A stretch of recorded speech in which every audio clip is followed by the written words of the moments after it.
प्रणाम। हर हर Mahadev. The whispering Cosmos से मैं ऋचा। एक साधक का प्रश्न आया था कि मैम आप अपनी जर्नी के बारे में बताएं। आपको क्या क्या एहसास हुए समाधि के में, और उस यात्रा तक आप कैसे पहुंची, उसके विषय में जानने की उन्होंने इच्छा प्रकट की थी। तो मैं आज कुछ कुछ चीज़ें जो मुझे इम्पोर्टेंट लगती हैं अपनी इस यात्रा में, वो मैं आपके साथ साझा करने का प्रयास करूँगी। तो सबसे पहले से शुरू करते हैं कि पहले मेडिटेशन नहीं करती थी, हालांकि शिव जी की भक्ति मुझे विरासत में मिली है। मैं बहुत बचपन से ही शिव जी की उपासना करती थी, वही मेरे आराध्य देव हैं। कुछ कंडीशंस बनी जीवन में ऐसी कि एक आध जॉब मुझे छोड़ने पड़े। तो एक जॉब छोड़ने के बाद मैं कुछ डिप्रेस थी। मुझे लगा कि क्या हो रहा है मेरे जीवन के साथ, ये होना क्या चाहता है। तो ऐसा जैसा सबके साथ होता है कि हम लोग परेशान होते हैं तो कहीं अपनी कुंडली दिखाते हैं, कुछ करते हैं कि हमें कुछ रास्ता मिले, कहीं से कुछ गाइडेंस मिले। तो मैंने अपना चार्ट एक लोगों को दिखाया। उन्होंने कहा कि मैम आप पूजा पाठ तो जो करती हैं आप बहुत अच्छा करती हैं, आप क्या मेडिटेशन करती हैं? मैंने कहा देखिए करती तो हूँ, तब तक मैं थोड़ा थोड़ा मेडिटेशन कभी कभी करती थी, रेगुलर में नहीं करती थी। तो उन्होंने कहा कि मैडम आप बस रेगुलर मेडिटेशन स्टार्ट करिए और ज्यादा चीजों के लिए आप परेशान मत होइए, बाकी सब अच्छा है, बस आप मेडिटेशन स्टार्ट करिए। मैंने भी कहा अच्छा ठीक है, मैं मेडिटेशन स्टार्ट करती हूँ। तो थोड़े थोड़े समय के लिए, 10 मिनट के लिए, 20 मिनट के लिए मैं ध्यान में बैठने लग गई, ध्यान से जुड़ने लग गई। और जिन्होंने चार्ट देखा था उन्होंने सबसे पहले मुझे 7 चक्रा हीलिंग का मेडिटेशन भेजा कि मैम इससे आप स्टार्ट करिए। तो मैं वो करती थी। तो शुरू में तो जैसे सबके ही बहुत सारे चक्रास ब्लॉक होते हैं, तो मेरे भी कई सारे चक्रास ब्लॉक थे। तो मैंने जब फर्स्ट और सेकंड टाइम वो मेडिटेशन किया, मुझे बहुत तेज चक्कर फील हुआ कि जैसे बहुत तेज चक्कर आया। तो जैसे एज यूजुअल लोग कुछ इस तरह के इंसिडेंसेस होने के बाद छोड़ देते हैं मेडिटेशन, मगर मैंने कहा नहीं, अब छोड़ना नहीं है, अब किसी चीज को शुरू किया है तो इसको कंटिन्यू करना है। तो मैं मेडिटेशन करती रही उसमें, मतलब मुझे फिर धीरे धीरे सारे साउंड समझ में आए कि कौन सा चक्र कहाँ पे है, सातों चक्रों के विषय में समझ में आया, उनकी साउंड समझ में आई। फिर धीरे धीरे मुझे उसको सुनते सुनते एक दिन हार्ट चक्र पे सेंसेशन और मूवमेंट स्टार्ट हुआ। तो मुझे समझ में आया कि मेरा अनाहत चक्र जो है वो शायद एक्टिवेट हो रहा है, या हील हो रहा है, या क्लींस हो रहा है, ना समझ में आया। उसको मैं रेगुलर कंटिन्यू करती गई।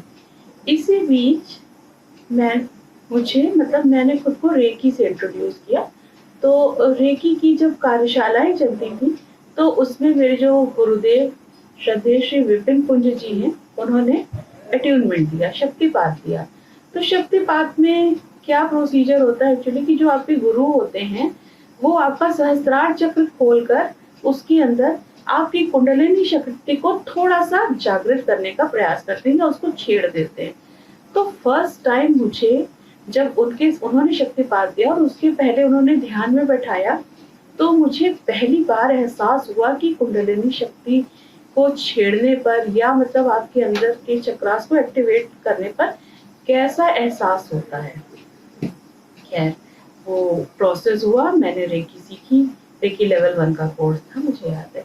उसके बाद सर ने, उन्हीं विपिन सर ने सिखाया कि उन्होंने साधनाएं स्टार्ट करी। तो पिछले वर्ष ऐसे ही जून की बात है। तो जैसा कि बता चुकी हूँ कि मुझे महादेव पे अटूट विश्वास था, तो उनकी साधनाएं थी। तो मैंने शिव पंचाक्षरी साधना की दीक्षा ली उनसे। तो उन्होंने गुरु दीक्षा दी। अच्छा, उस दिन ऐसा एहसास हुआ, उस दिन भी वो पहले क्रिया योग के द्वारा थोड़ा सा आपके ब्रेन को शांत करते हैं। जैसे कि मैंने एक वीडियो में और बताया कि जनरली हमारा ब्रेन बीटा वेव्स में होता है, तो बीटा वेव्स को थोड़ा सा चार्ज करके अल्फा वेव्स में, और फिर अल्फा से थीटा वेव्स में उनके मतलब जो भी शक्तिपात का प्रोसेस था उसके थ्रू वो ले गए। और उन्होंने कहा कि इस शक्तिपात में कोई बहुत रोएगा और कोई बहुत हँसेगा, या जो भी आपके साथ हो रहा है, आप उसमें कोई भी हस्तक्षेप ना करते हुए बस इसको ग्रहण करते रहिए। उस दिन पहली बार मैं बहुत रोई, पूरे थ्रू आउट द जो उनका शक्तिपात चलता रहा, अटेन्मेंट चलता रहा, उसमें मैं बराबर रोती रही और मुझे खुद नहीं पता था कि ये आँसू क्यों निकल रहे हैं। तो कहते हैं ना, आँसू इसलिए निकलते हैं कि जो आपके भीतर मलिनता होती है, उसको शांत करने के लिए वो आँसू निर्झर बहते ही रहे थ्रू आउट द अटेन्मेंट। फिर मैंने उस दिन पहली बार अपने अंदर की दोनों नाड़ियाँ, जो इड़ा और पिंगला नाड़ियाँ होती हैं, उनमें उनको फ़ील किया कि कैसे वो फ़ील होती हैं, और मैंने उनको 2 ज्योतियों के रूप में देखा कि 2 ज्योति हैं और वो दोनों ज्योतियाँ आपस में मर्ज हो गई। अब और इंटरेस्ट आने लग गया कि ये तो बहुत अच्छा प्रोसेस है, इसमें बहुत चीज़ें आपको समझ में आती हैं। आप अपने शरीर को शरीर से बाहर होकर भी देख पा रहे हो। इसी बीच मनीष सर जो हैं, जो मेरे आचार्य जी हैं, मेरे मेंटर हैं, उनका एक पास्ट लाइफ रिग्रेशन का वीडियो यूट्यूब के माध्यम से मेरे हाथ लगा। मैं इसमें भी डिस्क्रिप्शन बॉक्स में मैं उसको मेंशन कर दूँगी, उस वीडियो को। तो कौतूहलवश या कुछ भी कहिए, मैंने कहा कि इसको ट्राई करके देखते हैं। तो उसमें स्ट्रेचिंग एक्सरसाइज है थोड़ी-सी, और उसके बाद सर जो है आपके ब्रेन को वैसे जो नॉर्मल प्रोसेस होता है ध्यान में ले जाने के लिए, वॉइसेस, म्यूजिक्स चलती हैं और सब चीज़ें, तो वो मैं उसके थ्रू गो थ्रू होने लग गई। तो पहली बार में तो नहीं, मगर उसको मैंने कंटिन्यूअसली 15-20 दिन किया। अब 15-20 दिन करने के बाद एक दिन मैंने खुद को, अपने शरीर को, अपनी नाभि से एक कॉर्ड से कनेक्टेड होके अपने शरीर को आसमान में फ्लोट करते हुए फील किया। वो होती है विदेह की अवस्था, यानी आप अपनी देह छोड़ के, आपकी चेतना आपकी देह से बाहर निकल जाती है। तो और मतलब मैंने साफ फील किया कि मेरी बॉडी, जो हमारा स्थूल शरीर है, फिजिकल बॉडी है, ये बेड पे लेटी हुई है, मगर आपकी नाभि से एक कॉर्ड निकलती है और आपके अंदर का कोई अंश, जिसको कहते हैं चेतना या कॉन्शियसनेस, वो मैंने बिल्कुल अपने आप को रूफ टॉप पे फील किया कि मेरी बॉडी बाहर फ्लोट हो रही है। और जैसे ही मेडिटेशन खत्म हुआ वो वाला, तो फिर थोड़ी देर में मैंने अपनी बॉडी को, अपनी बॉडी के अंदर वापस जो चेतना बाहर गई थी, उसको वापस मर्ज होते हुए देखा। बहुत अच्छा एक्सपीरियंस हुआ। मैंने सर से बात करी कि, मगर उस समय तक पूर्ण रूप से मैं समाधि में नहीं जा पाती थी। विचार चलते रहते थे या दृश्य दिखते रहते थे या आपकी पास्ट लाइफ्स पुरानी आपके सामने आती रहती थी। वो सब प्रोसेस चलता रहा, मगर मैंने कहा अब ये मेडिटेशन तो मुझे नहीं छोड़ना है। तो मैं रोज दिन में उसको करने लग गई और बहुत सारी ध्यान की गहराइयों में, बहुत कभी आपको आपकी पास्ट लाइफ दिखती है और नहीं तो आपको अपनी बॉडी के बारे में बहुत कुछ समझ में उसमें आने लगता है। तो फिर एक ऐसे करते करते करीब महीना भर मैंने वो मेडिटेशन रेगुलर किया सबका। और उसके बाद एक दिन मुझे सब कुछ शून्य दिखाई दिया, कुछ नहीं। मुझे बहुत अच्छी तरह याद है कि विजन्स आते थे पहले, फिर उस टाइम विजन्स आना बंद हुए। बस मुझे सिर्फ एक समुद्र और उसमें एक घूमती हुई बड़ी सी मछली दिखाई दी और वो बराबर घूम रही थी और कोई विजन नहीं था। और सिर्फ एक मुझे मंत्र सुनाई दिया, कृष्णाय वासुदेवाय हरिये परमात्मने प्रणतः क्लेश नाशाय गोविंदाय नमो नमः। तो बहुत अच्छा एहसास हुआ, बहुत सुंदर। मैं एकदम डीप में चली गई कि उसके बाद उठने की इच्छा नहीं होती थी। मतलब इतना आप ट्रांस में चले जाते हो उस मेडिटेशन के बाद कि आपकी अंदर से उठने की, कुछ करने की इच्छा नहीं होती। जैसा लगता है कि आप अपना ब्रेन बाहर छोड़ आए हो या अपना कुछ आप बाहर छोड़ आए हो, आप पूरी तरह से अपनी बॉडी में प्रेजेंट नहीं। तो सर से उसके बारे में डिस्कस किया, क्योंकि तभी भी मैं वॉइस नोट्स भेजती थी सर को और सर मुझे आंसर करते थे। तो सर ने बताया कि ये है तो समाधि की ही स्थिति, मगर ये सविचार समाधि है। मीन्स आप समाधि में होते हो मगर आप किसी विचार के साथ चल रहे हो या कोई एक विचार आपके ब्रेन में चल रहा है। ब्रेन पूरी तरह से आपका रिलैक्स अभी तक नहीं हुआ है। तो वो प्रोसेस हुई तो एक अजीब सी खुशी, क्योंकि देखिए जब आप ना अपना शरीर छोड़ के विदेह की स्थिति में जाते हैं या मतलब ध्यान की गहराइयों में उतरते हैं, तो आपके मन को एक अजीब सा संतोष जरूर मिलता है और एक अजीब सी खुशी अंदर से, वो आंतरिक खुशी होती है, उसका बाहरी दुनिया से कोई लेना देना नहीं होता। एक अजीब सी खुशी का एहसास होता रहा। फिर कुछ ऐसे सर्कमस्टांसेस बने कि मैं वो उसके बाद ज्यादा बार ये वीडियो कंटिन्यू नहीं कर पाई, सर का मेडिटेशन में नहीं कर पाई। उसी बीच फिर ऐसा हुआ कि रेकी सीखने का सब चीजें बनी। मेरे साथ मेरी एक फ्रेंड जुड़ी, उन्होंने कहा चलो हम लोग हायर लेवल के कोर्सेज करते हैं रेकी के। तो रेकी 2, 3, 4 हम लोग सब लोग साथ में करते रहे। तो उसमें और उसके साथ मैंने करुणा रेकी भी सीखी। तो करुणा रेकी में क्या होता है कि जो हाईएस्ट स्पिरिट्स होती हैं, आप उनके साथ कांटेक्ट करते हैं और उनके थ्रू किसी को हीलिंग देते हैं। इस प्रोसेस में, हर प्रोसेस में एक एक बार अट्यूनमेंट जो हमारे रेकी के गुरुजी थे उनसे हम लोगों को मिलता रहा। तो उसमें क्या होता है, आपके चक्रास क्लियर होना स्टार्ट हो जाते हैं और आप जितने जितने आपके चक्रास क्लियर होते जाते हैं उतना उतना आप समाधि के पास पहुंचते जाते हैं। तो उससे भी जो बहुत गाइडेंस मिली। और जैसे सर क्रिया योग करवाते थे गाइड, मतलब अट्यूनमेंट के पहले, या सर ने फिर सहज समाधि लगवाई। तो उस दिन मैंने पहली बार एहसास किया कि काफी सारे स्टूडेंट्स होते हैं, मगर जब उन्होंने समाधि लगवाई उसके बाद मेरी आंखें खोलने की इच्छा नहीं हुई कि मतलब बस अब यही रह जाएं। तो फिर सर ने आवाज देके मेरा नाम लेके बुलाया कि उठिए, अब थोड़ा सा कुछ अपनी बॉडी को मूवमेंट देते। तो उस दिन पहली बार एहसास हुआ कि समाधि की स्थिति क्या होती है। फिर एक दिन ऐसे ही मैं मेडिटेशन कर रही थी, ओम का उच्चारण, उधर 15-20 दिन से लगातार ओम के उच्चारण का मेडिटेशन चल रहा था। तो उस दिन भी एज यूजुअल जैसे करती हूँ, उस दिन भी मैं ओम का उच्चारण का मेडिटेशन करती रही। उधर से मैम भी उच्चारण कर रही थी और मैं भी अपना ओम का उच्चारण कर रही थी। तो ब्रेन के पीछे भाग में, पिछले भाग में एक आपका पीनियल ग्लैंड होता है।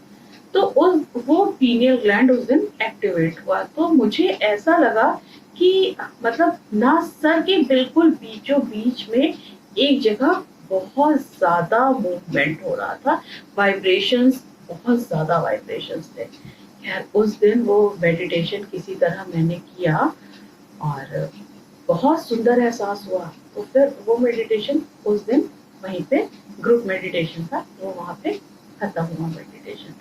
मैंने फिर से उसको ट्राई, क्योंकि वो जो ब्लिस फील हुआ था उस समय, उसके लिए मैंने उसे फिर से ट्राई किया।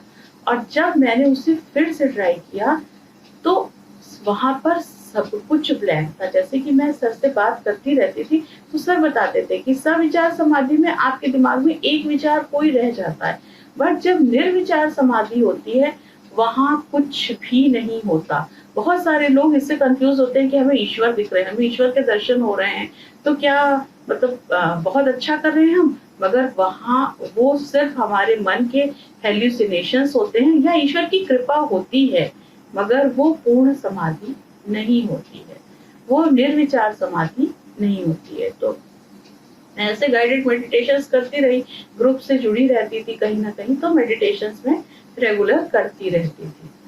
फिर जब ओम का उच्चारण उस दिन किया, ओम का उच्चारण करते करते मतलब मेरी चेतना कहीं ऐसी जगह पहुंची जहां सच में जैसे सर गाइड करते थे वहां कुछ नहीं होता, वहां टोटल ब्लैंक होता है, वहां कुछ भी नहीं होता। और जब आप एक बार उस जगह तक पहुंच जाते हैं, फिर जीवन में आपको समझ में आ जाता है कि ये शरीर जो हमारा है, ये सिर्फ ये शरीर नहीं है, हम एक चेतना है जो कुछ समय के लिए इस शरीर में आए हुए हैं और इसे छोड़कर जाना है। तो वहां फिर ये होता है कि जो कर्म हम कर रहे हैं, फिर वहां मतलब कर्म, पाप, पुण्य, सुख, दुख, कोई अवधारणा बसती नहीं, क्योंकि आप यूनिवर्स में खुद को विलीन होते हुए देख देते हो कि आप कुछ नहीं हो, आप सिर्फ यूनिवर्स का एक पार्ट हो। जैसे कि कहा जाता है हमारे ग्रंथों में कि हर जीव में परमात्मा का अंश होता है, तो हम लोग सब यूनिवर्स में रहते हुए हैं और यूनिवर्स थोड़ा थोड़ा सा यूनिवर्स का पार्ट हमारे अंदर होता है। अब आप उसे परम ब्रह्म कह लीजिए, यूनिवर्स कह लीजिए, कुछ भी कह सकते हैं, मगर वो है एक ही। सभी धर्मों में उनके अलग अलग नाम हैं, मगर वो है यूनिवर्सल कॉन्शियसनेस ही, और हम लोग सब उसी यूनिवर्सल कॉन्शियसनेस के पार्ट हैं। तो अपने बॉडी में मैंने बहुत मूवमेंट फील किया, मतलब जैसे पहले तो ऐसा लगा कि गोल्डन डस्ट पूरी बॉडी में वाइब्रेट हो रही है, पूरी बॉडी आपकी गोल्डन डस्ट से भरी हुई थी। और उसके बाद जब आप उस स्तर तक पहुंचते हैं जिसको कहते हैं समाधि को छू लेना या एनलाइटमेंट, तो वहाँ यकीन मानिए वहाँ कुछ भी नहीं होता, सिर्फ आप होते हो और आपकी चेतना होती है और आपके ईश्वर होते हैं, और वहाँ कुछ भी नहीं होता। ईश्वर का भी स्पष्ट झलक नहीं होती, सिर्फ आप उनको महसूस करते हो कि वहाँ पे सिर्फ शांति है। और उस दिन आपको महसूस होता है कि जिसको मैं इतने दिनों से बाहर ढूंढ रही थी, वो शिव आपके अंदर ही वास करते हैं। तो इतना सुंदर अनुभव होता है। और उसके बाद तो एक बार वो आपको अनुभव हो जाए, फिर आपको मेडिटेशन की भी आवश्यकता नहीं होती। उसके बाद के कई देखिएगा मेरे वीडियोस पड़े हुए हैं कि उस स्तर पे पहुंचने के बाद अक्सर ऐसे होने लगा कि मैं माला जप करती हूँ, माला जप करते करते मैं लॉस्ट हो गई। 40 मिनट बाद होश आ रहा है कि अरे मैं तो माला जप कर रही थी, समाधि लग जाती है। इस तरह की प्रोसेस आपके साथ कई बार रिपीट हुई। मैंने फिर सर से बात की कि सर अब मुझे गाइड करिए कि अब मैं क्या करूं। अक्सर ऐसा होता कि मैं कुछ कर रही हूँ, पूजा कर रही हूँ, मुझे लगता कि नींद आ गई, मैं उठती थी, पूजा छोड़ के लेट जाती थी। और कभी कभी तो मुझे इतना, मतलब ये थर्ड आई पे आपके इतना पेन, आपके क्राउन चक्रा पे इतना पेन, और कभी कभी क्रॉलिंग मूवमेंट भी समझ में आते थे कि जैसे आपके सर में कुछ मूव कर रहा है, कुछ हो रहा है। ये सब समाधि स्वयं लगने लगती है बाद में, आपको मेडिटेशन की भी आवश्यकता नहीं होती। तो बहुत ही सुंदर ये जो भी एक्सपीरियंस होता है बहुत ही सुंदर होता है, और हम में से हर इंसान वहां तक पहुंच सकता है। अपने भीतर के शिव को, अपने भीतर के यूनिवर्स को सब लोग देख सकते हैं, बस उसके लिए एक और एक ही रास्ता होता है, मेडिटेशन। तो मैं सभी साधकों से कहूंगी कि सिर्फ मेडिटेशन करिए, ध्यान की गहराइयों में डूबिए, उसमें जो सुख है वो सुख संसार में कहीं नहीं। जैसे कहते हैं ना कि किसी को किसी में सुख मिलता है, कुछ सुख मिलता है। जो एक बार मेडिटेशन में लग गया तो मेडिटेशन से बढ़कर कोई नशा नहीं है। और इतने सुंदर आपको एक्सपीरियंस होते हैं ना, लगता है कि सच में जिसे हम बाहर ढूंढ रहे थे वो तो हमारे भीतर ही मौजूद है।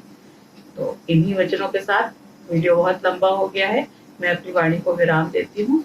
उम्मीद करती हूँ कि मेरे साधकों को ये एक्सपीरियंसेस से कुछ मदद मिलेगी। धन्यवाद।